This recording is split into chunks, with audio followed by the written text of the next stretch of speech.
Welcome on to this edition of Run with Coach Parry. I am Brad Brown, and I've got the coach with me once again, Lindsay Parry. Welcome back. Good to catch up.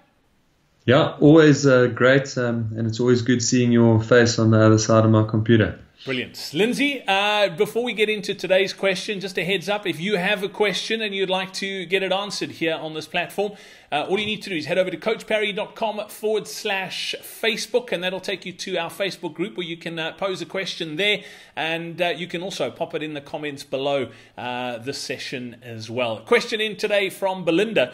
Belinda wants to know what can be done to help with friction burn, basically chafing on bra strap lines and where your pants sit on your waist. That's the places that she gets it, but I know a lot of runners get chafed in places they didn't even know they had places.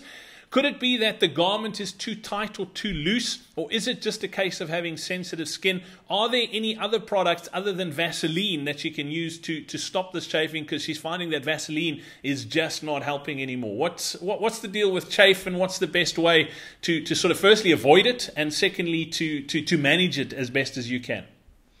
Yeah, look, those are slightly difficult, or slightly more difficult areas to handle, and partly because regardless of what sort of lubricant is used, it is going to absorb into the bra or into the pants.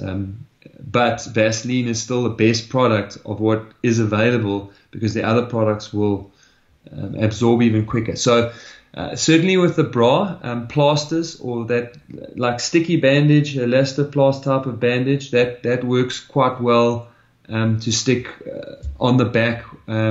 Also almost like a micropore type of second skin product, that normally works really well.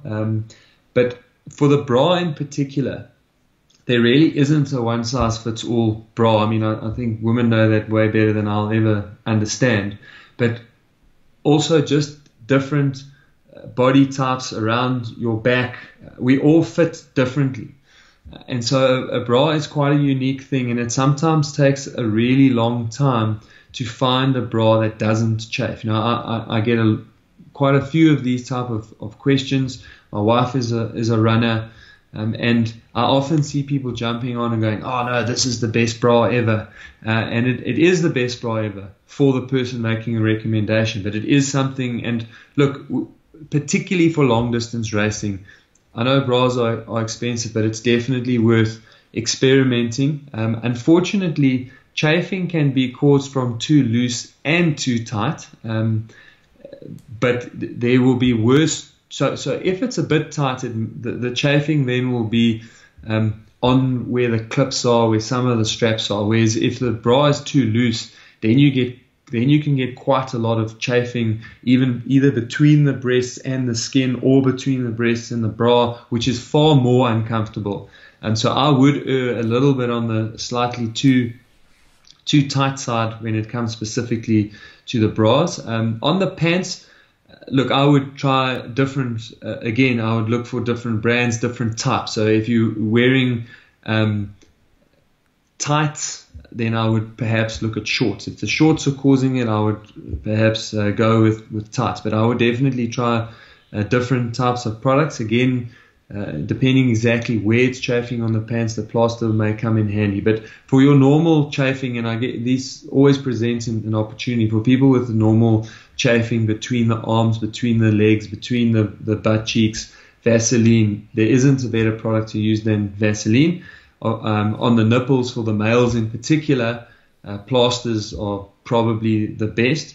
And then blistering on the feet and the toes, again, that's a single layer of that elastoplast with then lots of Vaseline applied over that elastoplast. That seems to work the best for blisters. You can also toughen your feet up slightly by soaking them in spirits, or applying spirits onto them, so that can make the skin a little bit harder and less prone to blisters. But yeah, hopefully those are tips that will help people to reduce the chafing and reduce blisters. Yeah, absolutely. Lindsay, you also mentioned changing the sort of type, if it's tights or shorts, but also changing the fabric, the type of fabric that the things are made out of is probably worth testing as well. And then just a follow-on question with regards to the chafing and the blisters between the toes.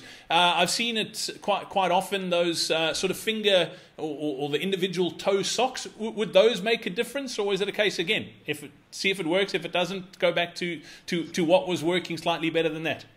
Look, I do think those work quite well, and the reason they work quite well is because they then cause friction between the two layers of socks.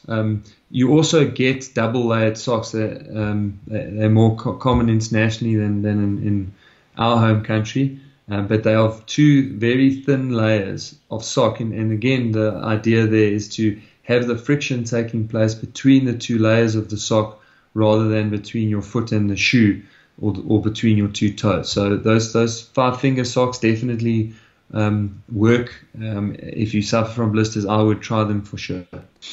Absolutely. Well, let us know as well below this post if there's anything that's worked for you. We'd love to hear from you. And don't forget to get your questions in as well. The website to get to is coachparry.com/Facebook. Also, don't forget, if you are looking for a training program, we've got you covered here at coachparry.com. All you need to do is go to coachparry.com/training. And we've got a whole host of training programs for you to download, right through from 10K all the way up to ultramarathon. So 10, half marathon, marathon, the works. Go check it out. That's coachparry.com/training. Until next time, from myself, Brad Brown, and the coach, it's cheers. Lindsay, thanks for joining us today. Absolute pleasure. Chat again soon.